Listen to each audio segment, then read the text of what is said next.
Before the legendary machines rolled in, the Soviets built everything imaginable. Tiny tankettes, amphibious scouts, blisteringly fast BTs, and massive multi-turreted monsters. This wild lineup shows how the Red Army evolved into a force capable of crushing the Axis. Let's begin with light tanks and tankettes. The T-27 was a tiny tankette based on a British design. It saw early service, but was quickly judged obsolete for real combat. Next is the T-37A. This was the Soviet Union's first mass-produced amphibious tank. It proved useful for reconnaissance and river crossings in the early years of the war. The T-38 followed as an improvement over the T-37A. Although slightly better in the water, its thin armor still limited its effectiveness against enemy forces. The T-40 arrived in 1940 as a highly modern light tank. It combined amphibious capability with good mobility. Its primary role was reconnaissance and screening missions. Then came the T-40s. This was the land-only version of the T-40. By removing amphibious equipment, it gained slightly better speed and stability. The T-26 became a true mainstay of the Red Army in 1941. This light infantry tank was rugged and produced in huge numbers. However, it suffered catastrophic losses during the early German invasion. Next is the BT-2. This marked the beginning of the famous BT Fast tank series. Its defining feature was the ability to operate on either wheels or tracks. The BT-5 followed.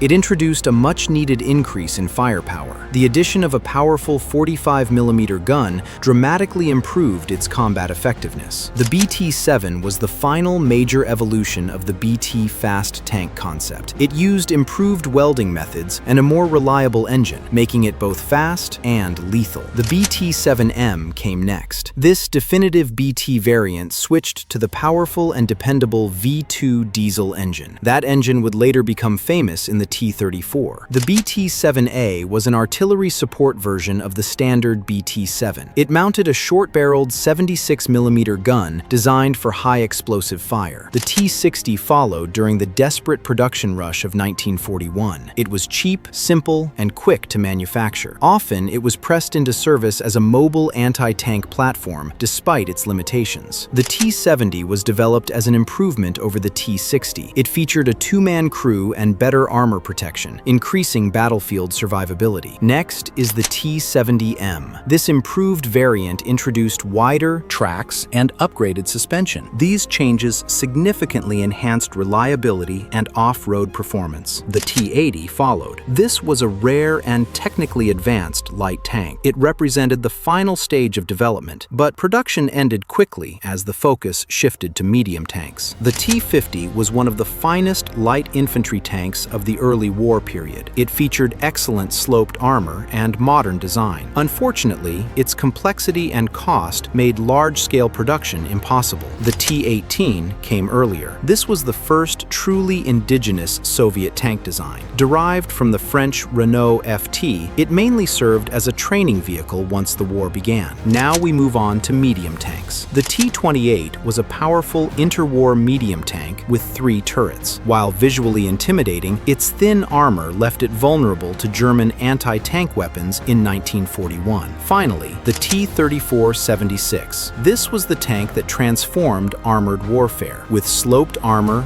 wide tracks, and excellent mobility, it defined the Soviet tank force throughout the middle years of the war. The T-34-57 was a specialized tank destroyer variant of the T-34. Its high-velocity 57mm anti-tank gun was extremely effective against German armor at long range. Now comes the T-34-85. This was the ultimate evolution of the T-34. Its 3-man turret and powerful 85mm gun restored Soviet dominance against late-war German heavy tanks. Now we move into heavy tanks. The T-35 was an imposing 5-turreted heavy tank. Built largely as a showpiece for parades, it suffered from poor mechanical reliability. Most were lost quickly during the opening months months of 1941. The KV-1 followed. This heavy tank became a symbol of Soviet resistance in 1941. Its thick armor was nearly impervious to most German anti-tank weapons and caused widespread shock among invading forces. Next is the KV-2. This was the ultimate bunker buster. It mounted a massive 152mm howitzer in an enormous turret, slow and cumbersome, but absolutely devastating when it fired. The KV-1S came next. This was a speed-focused variant of the KV-1. Armor protection was reduced in exchange for improved mobility and road speed. The KV-85 served as a crucial stopgap design. It combined the KV hull with a newly developed 85mm turret. This bridged the gap before the IS series entered service. The IS-1 followed as the direct successor to the KV line. It featured improved sloped armor and the excellent 85mm gun, marking a new generation of Soviet heavy tanks. The IS-2 came next, one of the most powerful tanks of World War II. Its massive 122mm gun could destroy nearly any German tank or fortified position. Now back to early heavy prototypes. The SMK was an experimental heavy tank with multiple turrets. Only one example was built before the design philosophy shifted away from multi-turret layouts. The T-100 followed. This massive experimental heavy tank directly competed with the SMK. Both designs were ultimately rejected in favor of the simpler and more effective KV series. Next is the KV-220, an experimental super heavy KV variant with extremely thick armor and a long gun. It saw only limited combat testing before the concept was abandoned. The T-150 was another attempt to improve the KV-1. It focused on increased armor protection. The added weight proved excessive, and the design was judged unsuccessful. Now to flamethrower tanks. The KV-8 was a flamethrower variant built on the KV-1 chassis. It replaced the main gun with a flamethrower system designed to clear bunkers and fortified positions. The KV-8S followed. This version used the lighter KV-1S chassis. Improved mobility made it more effective in close-range assault roles. Now we move into self-propelled guns. The ZIS-30 was an emergency tank destroyer developed in 1941. It mounted a 57mm anti-tank gun on a light artillery tractor chassis. Next is the Su-76, a light and simple self-propelled gun. It served as infantry support and as a mobile tank destroyer, especially during the early stages of the war. The Su-76M followed. This final and most numerous version corrected early mechanical flaws. It became one of the Red Army's most reliable support vehicles. The Su-122 came next, a powerful self-propelled howitzer built on the T-34 chassis. It excelled at close fire support against enemy strongpoints. The Su-85 followed. This was the first true purpose-built Soviet tank destroyer. It mounted the excellent 85mm gun in a low-profile casemate. Finally, the Su-85M. This improved version incorporated thicker frontal armor and a commander's cupola taken from later designs. Protection and battlefield awareness were significantly improved. The Su-100 was a formidable late-war tank destroyer. Its powerful 100mm gun could engage and destroy any German tank at typical combat ranges. Next is the Su-152. Known as the Beast Killer, this vehicle mounted a massive 152mm howitzer. It was devastating against both heavy tanks and fortified positions. Up next is the ISU-122. This assault gun was built on the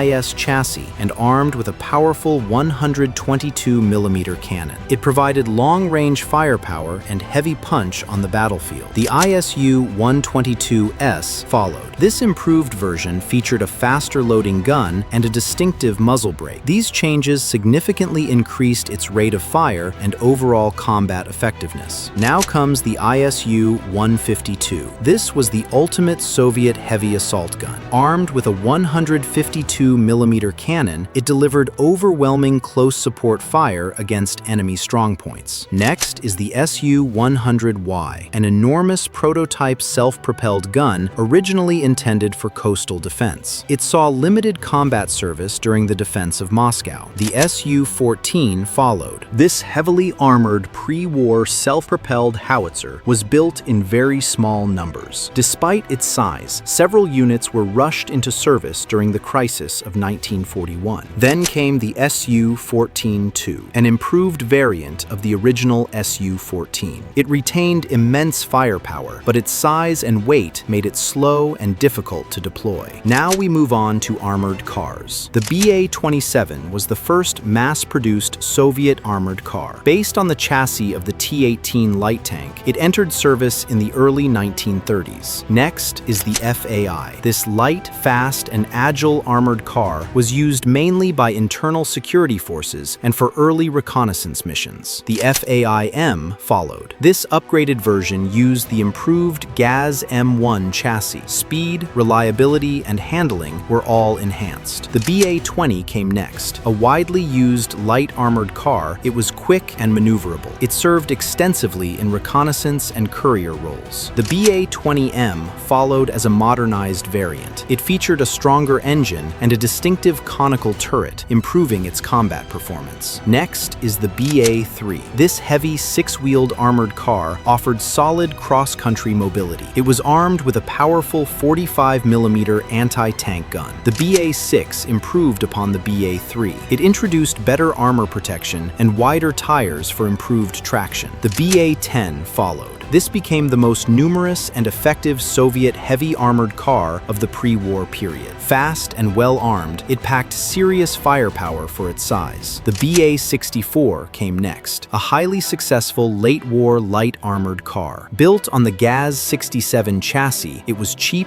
agile, and highly maneuverable. The BA-11 followed. This was a rare, heavily armored reconnaissance vehicle. Only a small number were built, and most were lost early in the war. Now we move to tractors and prime movers. The T-20 Komsomolets was a light armored artillery tractor. It played a vital role towing light guns and delivering supplies close to the front lines. The STZ-5 followed. This medium artillery tractor was built in Stalingrad. It became one of the most common and reliable vehicles for moving medium artillery. Finally, the Stalinets S-60. This massive tracked tractor was originally designed for agricultural work. It was quickly adapted for military service and used to tow heavy artillery across rough terrain. Next is the Voroshilovets, one of the most powerful and effective Soviet prime movers of the war. This heavy tracked vehicle, essential for towing large artillery pieces, including massive 152mm guns. Next comes the Comintern, an early but very capable tracked artillery tractor. It was widely used to move medium and heavy artillery throughout the conflict. The YA-12 followed. This heavy-wheeled prime mover featured a powerful engine. It was well suited for towing medium guns and recovering damaged vehicles from the battlefield. Now we move on to trucks and utility vehicles. The GAZ-AA was the Soviet equivalent of the American Ford Model AA. This simple two-wheel drive truck formed the backbone of Red Army logistics. Next is the GAZ-MM.